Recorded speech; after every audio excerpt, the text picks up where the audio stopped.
Hola, yo soy José Luis López Ulloa y los invito a Mirador 656, donde vamos a encontrar elementos importantes de historia, cultura y sociedad de México a través de los siglos.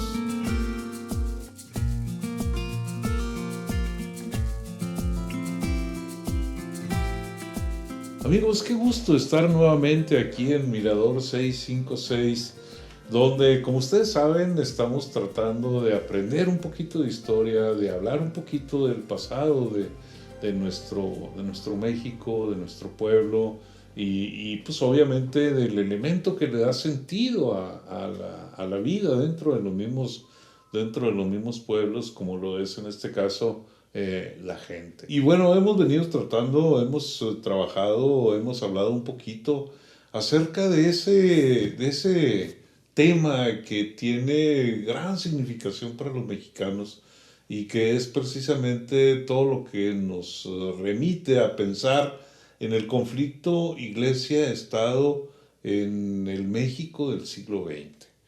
Hay antecedentes muy claros en el México del siglo XIX, recordemos las guerras de reforma, recordemos el conflicto con el juarismo, todo eso tiene que ver con un conflicto Iglesia-Estado en el siglo XIX, pero esto tiene una réplica en el siglo XIX, perdón, en el siglo XX, y ahí tiene que ver más bien por toda una serie de acciones que a raíz de la Revolución Mexicana, a raíz de la promulgación de la Constitución de 1917, empiezan a darle un rumbo diferente al marco legal en el país y empiezan a imponer una serie de limitaciones para la práctica religiosa por parte del gobierno de Plutarco Elías Calles. Obviamente esto propicia esa inquietud, propicia ese rechazo al gobierno y la gente empieza a manifestarse. Porque afortunadamente cuando los pueblos no están conformes, tienen siempre la bendita posibilidad de demostrarlo y demostrarse y de hacerle ver al gobernante que no están conformes con lo que está sucediendo y cada uno a su manera lo va manifestando, lo va mostrando, lo va enseñando hasta que, bueno, llegue el momento en que ya tenemos todo un conocimiento de lo que pasa y es donde empiezan a darse acciones, donde empiezan a llevarse a cabo algunas actividades que permiten que haya esa confrontación entre el gobierno y la gente. En este caso, yo lo que a mí me preocupa es nominar el movimiento. ¿Por qué? Porque hay una cosa que es bien importante. Cuando nosotros le damos nombre a una cosa, le damos vida. Si una cosa no tiene nombre, prácticamente podemos decir que no tiene vida. Entonces, ¿cuál fue la manera como la gente en el siglo XX, en el año 1926 al 29, o en el año 25, o incluso desde el año 17, cuando empieza esta confrontación entre el Estado y la gente por cuestiones de carácter religioso, cuando la gente empieza a darle nombre a este tipo de conflictos, es cuando la gente empieza a entender qué es lo que está pasando. Y hay muchas maneras como lo podemos definir. Una de ellas es, para unos, para el gobierno es una revuelta.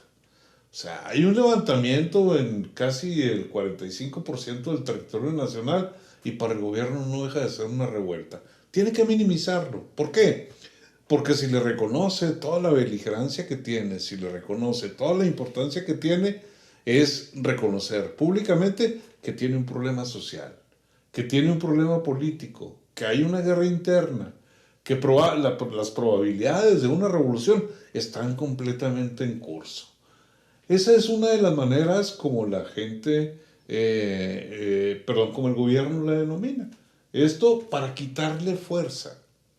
En oposición a ese quitarle fuerza, los creyentes quieren darle fuerza. ¿Y para ellos qué es? Una revolución, ¿sí? O sea, ¿qué es diferente de una revuelta? Una revolución.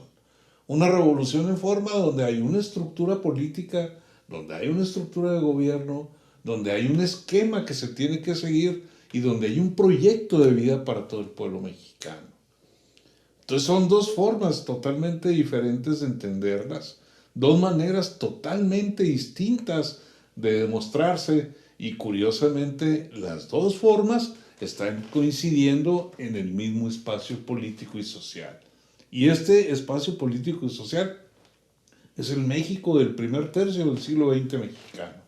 Eso es bien importante que nosotros lo tengamos siempre presente porque si no, no vamos a entender en qué consiste precisamente todo el conflicto. Luego, ¿de qué otra manera se le puede denominar? Ya vimos revuelta, ya vimos revolución. Y una de las cosas, lo más relevante, lo más importante, así como decíamos, la revuelta es lo menos, lo que hicieron algunos creyentes, algunos cristianos, fue elevarlo a una categoría verdaderamente insospechado. La convirtieron en una gesta. ¿Qué es una gesta?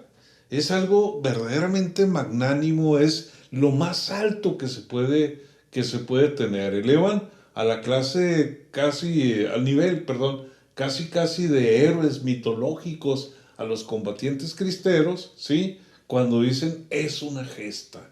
Y vemos que personajes como Victoriano Ramírez el XIV, de San Miguel el Alto, o el general Miguel Hernández de San Julián, o algunos, Pedro Quintanar de, ¿cómo se llamaba este pueblo? Un pueblo en el estado de Zacatecas, en Valparaíso, y ellos son precisamente los que le van dando sentido y los que van ejerciendo un liderazgo social, un liderazgo político y hasta cierto punto un liderazgo militar.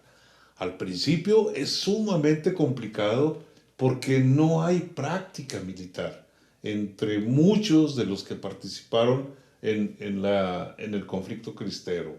Por ejemplo, en todo lo que tiene que ver, en todo lo que se conoce con el nombre de los Altos de Jalisco, hay un cierto paralelismo o una cierta manera de analizarlo cuando nosotros escuchamos al presidente Calles que dice que se trata del gallinero de la revolución. Cuando él dice es el gallinero de la revolución, obviamente lo está diciendo con la intención de ofender a los salteños. ¿Y por qué lo dice de esa manera? Porque en la región de los Altos de Jalisco, durante la Revolución Mexicana de 1910, todas las revoluciones que hubo, desde la maderista hasta la constitucionalista, jamás hubo hechos de armas así trascendentes en la región de los Altos de Jalisco. No participaron. Entonces él decía que era una gente que no se iba a levantar en armas. ¿Por qué? Porque es el gallinero de la revolución, como haciendo una equiparación entre las gallinas, con todo respeto para las gallinas, y la falta de valor o la falta de cuidado o la falta de atención o la falta de decisión de la gente de los Altos de Jalisco para meterse en un hecho de armas en contra del gobierno. Esa es una de las cosas. Sin embargo, el momento en que empieza el conflicto, se da cuenta Calles de que si alguien tiene decisión para combatir en ese conflicto, son precisamente los salteños. ¿Por qué razón? Porque las acciones llevadas a cabo por el gobierno van en contra de las ideas más apreciadas, más amadas, más queridas de parte de los salteños. ¿Qué le da el gobierno o qué le da el movimiento cristero a los Altos de Jalisco? Les da la posibilidad de contar con el más alto mando militar con el que pueden contar. Les da coherencia militar. Los dota de un militar de carrera, un militar egresado del colegio militar, un general porfiriano, reconocido a lo largo y a lo ancho de todo el territorio nacional por su capacidad bélica, por lo que conocía de la milicia, y me refiero al general Enrique Gorostieta. Es curioso, la gente no podía mencionar el apellido, algunos no podían mencionar el apellido de Gorostieta. Y todavía en la actualidad, cuando yo pues andaba trabajando en los pueblos, cuando hablaba con la gente, había personas que todavía le decían gorras prietas. O sea, para ellos era más fácil decir gorras prietas que decir Gorostieta. Y el apellido, pues obviamente es Gorostieta. Enrique Gorostieta toma el mando de la tropa y se convierte en el comandante en jefe de todo lo que es la división de los Altos de Jalisco.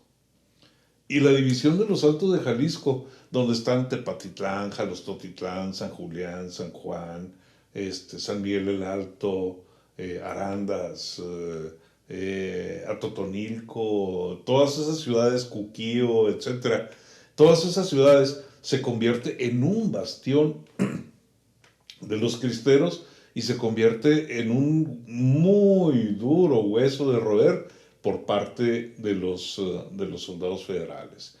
Participan Espiridón Rodríguez, general, José Manuel Ferreira, general, participa Saturnino Cedillo, general de división, y además llega con el carácter de presidente, de gobernador del estado de San Luis Potosí, y llega apoyado por el mismo gobierno potosino, y llega con mucha gente, con muchos milicianos, por llamarle de alguna manera, del estado de San Luis Potosí, a que combatan directamente contra sus iguales, porque había una disparidad en las fuerzas y había también una disparidad muy grande en el conocimiento del terreno.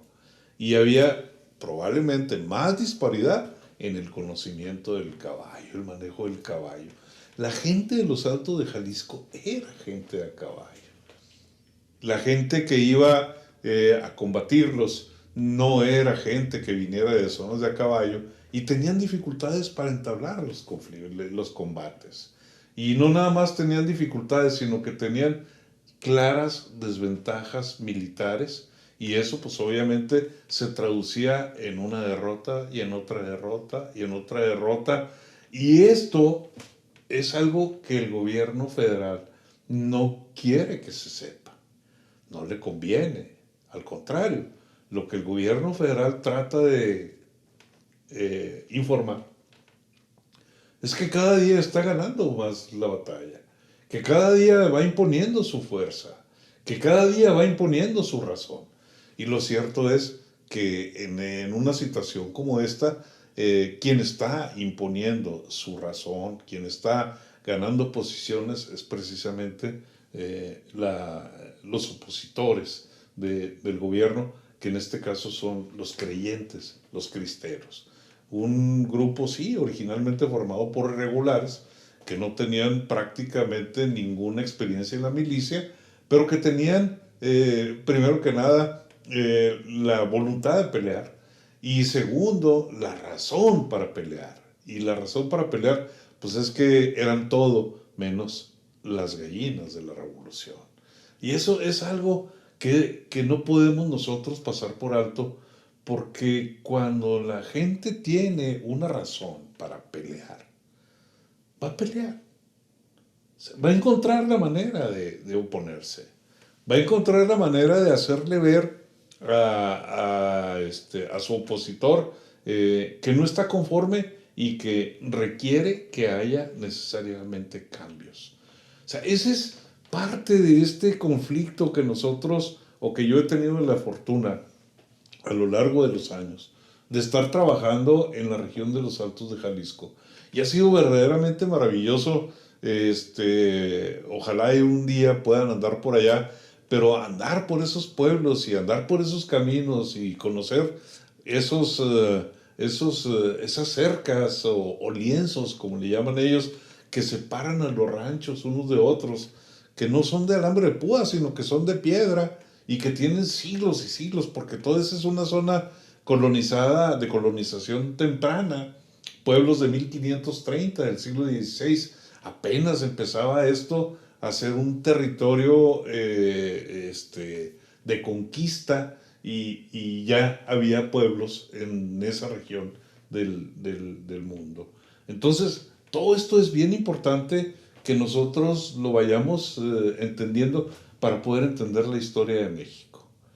¿Por qué? Porque no podemos entender la historia de México si no intentamos entender este conflicto, como si no intentamos entender la guerra de reforma, o como si no tratamos de entender, es curioso, la guerra de los pasteles, o la intervención francesa, que también tiene mucho que ver porque son proyectos políticos y militares europeos que tienen por objeto el modificar la relación en materia política, económica, social, cultural, y además que sirva como puente el Estado mexicano a los intereses de las coronas europeas.